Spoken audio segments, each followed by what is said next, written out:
खिलाफते बनु उमैया के दौर में अब्दुल्ला बिन कलाबा नाम के एक शख्स का ऊँट खो गया। ऊँट उसके लिए बहुत कीमती था, इसलिए वो परेशान हो गया और उसे ढूंढने निकल पड़ा। दिन हो या रात वो आसपास के इलाकों में घूम घूम कर लोगों से पूछता रहा, क्या आपने मेरा ऊँट कहीं देखा है? लेकिन हर जगह से उसे एक ही जवाब मिला, नहीं, हमें कुछ पता नहीं। ऊँट की तलाश करते करते वो अदन शहर से काफी दूर निकल गया और एक घने जंगल में जा पहुंचा। जब वो जंगल के अंदर और आगे बढ़ा तो अचानक उसकी नजर एक अजीब नजारे पर पड़ी। जंगल के बीचों बीच उसे एक पूरा शहर दिखाई दिया। जैसे जैसे वो पास गया उसने देखा कि शहर चारों तरफ ऊंची दीवारों से घिरा हुआ है। चारों ओर शानदार और ऊंची इमारतें थीं और उनकी छतों पर झंडे लगे हुए थे। अब्दुल्ला ने सोचा, इस शहर में जाकर पूछ लेता हूं, शायद मेरे ऊंट का कोई सुराग मिल जाए। लेकिन जैसे जैसे वो आगे बढ़ता गया उसकी हैरानी बढ़ती चली गई। इतना बड़ा शहर सामने था मगर कहीं भी कोई इंसान दिखाई नहीं दे रहा था। उसने जिस ऊंट पर सवार होकर आया था उसे शहर के बाहर एक तरफ बांध दिया। एहतियात के लिए तलवार हाथ में ली और धीरे धीरे शहर की ओर बढ़ने लगा। तभी उसकी नजर दो बेहद विशाल दरवाजों पर पड़ी। वो उनके सामने आकर रुक गया और उन्हें देखता ही रह गया। दरवाजे इतने ऊंचे और भव्य थे जैसे उसने जिंदगी में कभी देखे ही न हो। वे आम लकड़ी के नहीं थे बल्कि एक खुशबूदार और कीमती लकड़ी से बने हुए थे। उन पर लाल और पीले याकूत जड़े थे जिनकी चमक से पूरा दरवाजा जगमगा रहा था। हिम्मत जुटाकर अब्दुल्लाह ने अंदर कदम रखा। जैसे ही वो शहर के भीतर दाखिल हुआ उसकी आंखें हैरानी से खुली रह गईं। उसके सामने जो दृश्य था वो उसकी कल्पना से कहीं आगे था। पूरे शहर में बड़े बड़े महल और शानदार इमारतें खड़ी थीं। ये साधारण इमारतें नहीं थीं बल्कि सोने, चांदी और कीमती पत्थरों से बने महल थे। दीवारें मोतियों की चमक से दमक रही थीं और याकूत व जुमरुद की रोशनी हर तरफ फैल रही थी। इमारतों के खंभे भी कीमती पत्थरों से सजे हुए थे। वे महल पूरी तरह कीमती पत्थरों से बने हुए थे। हर महल में जगह जगह खिड़कियां थीं। ये खिड़कियां सोने और चांदी की बनी थीं और उन पर मोती जड़े हुए थे। महलों के चारों ओर खूबसूरत बाग थे। हर तरफ हरे भरे पेड़ खड़े थे। उन पेड़ों पर हर किस्म के फल लगे थे और नीचे साफ पानी की नहरें बह रही थीं। ये सब देखकर अब्दुल्ला घबरा गया।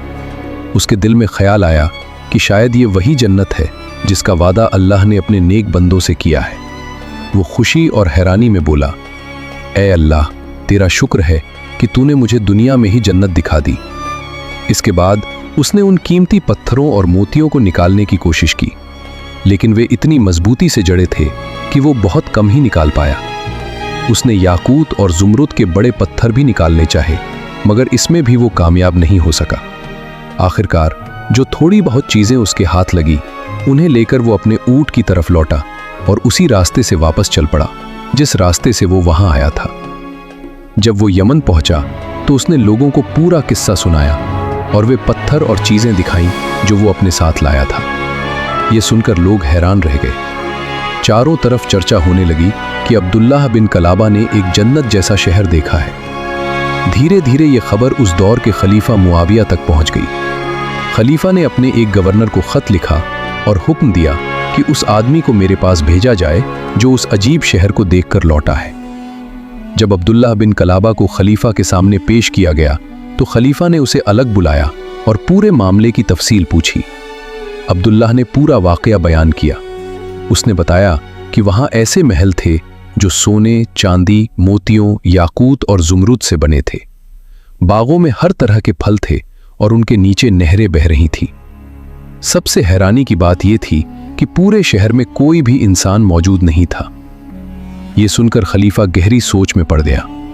फिर उसने काब अल अहबार को बुलवाया जो पुरानी किताबों का इल्म रखते थे। खलीफा ने उनसे पूछा, क्या तुमने किसी किताब में पढ़ा है कि दुनिया में कोई ऐसा शहर हो जो सोने और चांदी से बना हो, जिसके खंभे याकूत और जुमरुद के हों, खिड़कियां मोतियों से सजी हों और पेड़ों के नीचे नहरें बहती हों? काब ने जवाब दिया, हाँ, मैंने इसके बारे में पढ़ा है। ये वही शहर है जिसे आद कौम के शासक शद्दाद ने बनवाया था। ये शहर उसी आद ने बनवाया था जिसकी कौम को कौम आद कहा जाता है। आद के दो बड़े बेटे थे, शदीद और शद्दाद। शदीद की मौत पहले हो गई। शद्दाद ने उन्हें हुक्म दिया, किसी जंगल में सबसे बेहतरीन जमीन तलाश करो और वहां मेरे लिए ऐसा शहर बनाओ जो सोने, चांदी और कीमती पत्थरों से सजा हो। यह हुक्म सुनकर वे लोग हैरान रह गए। उनके जहन में एक ही सवाल था, इतना ज्यादा सोना, चांदी और इतने कीमती पत्थर आखिर आएंगे कहां से? एक आदमी ने हिम्मत करके पूछा, बादशाह सलामत, इतना सारा सोना, चांदी और कीमती पत्थर आखिर आएंगे कहां से? शद्दाद हल्की मुस्कान के साथ बोला, शायद तुम ये नहीं जानते कि दुनिया के तमाम मुल्क मेरे कब्जे में हैं। हर मुल्क में मेरे आदमी मौजूद है। उसने आगे कहा, हर जगह अपने लोगों को भेजो।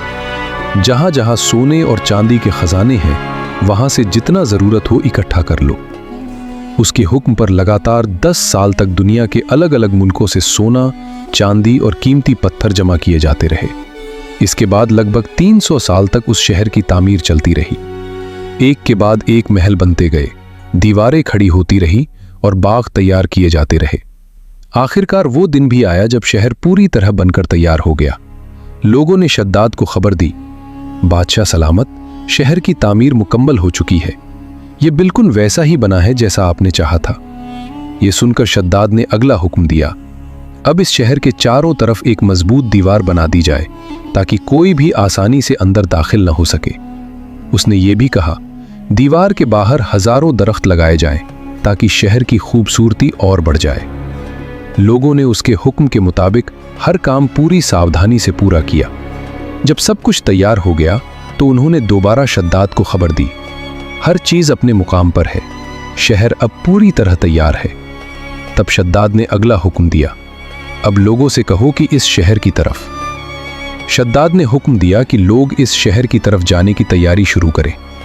अगले 10 साल तक सफर के लिए सामान और जरूरी चीजें जुटाई जाती रहीं। आखिरकार शद्दाद अपने बड़े लश्कर के साथ रवाना हो गया। रास्ता बहुत लंबा था, लेकिन शद्दाद बेहद बेचैन था। वो उस शहर को देखने के लिए उतावला था जिसे उसने सैकड़ों सालों में बनवाया था। लेकिन जब वो उस शहर के करीब पहुंचा और मंजिल तक सिर्फ एक रात का सफर बाकी था, तभी आसमान से एक जोरदार आवाज आई। उस आवाज के आते ही शद्दाद और उसके तमाम साथी वहीं खत्म हो गए। न वो खुद उस शहर में दाखिल हो सका और न ही उसके साथ आए लोगों में से कोई एक कदम भी अंदर रख पाया। इसके बाद काब ने बताया, मेरे इल्म के मुताबिक नबियों के दौर के बाद एक ही आदमी होगा जो इस शहर में दाखिल होगा। उसके बाल लाल रंग के होंगे, कद छोटा होगा और वो अपने ऊंट की तलाश में इस जगह तक पहुंचेगा। जब खलीफा ने अब्दुल्लाह बिन कलाबा को काब के सामने बुलाया तो काब ने उसे देखते ही कहा, खुदा की कसम, यही वो आदमी है जिसकी निशानियां बताई गई थीं। और इस तरह शद्दाद अपनी उस जन्नत जैसी बस्ती को देखे बिना ही खत्म हो गया जिसे वो सैकड़ों सालों तक बनवाता रहा।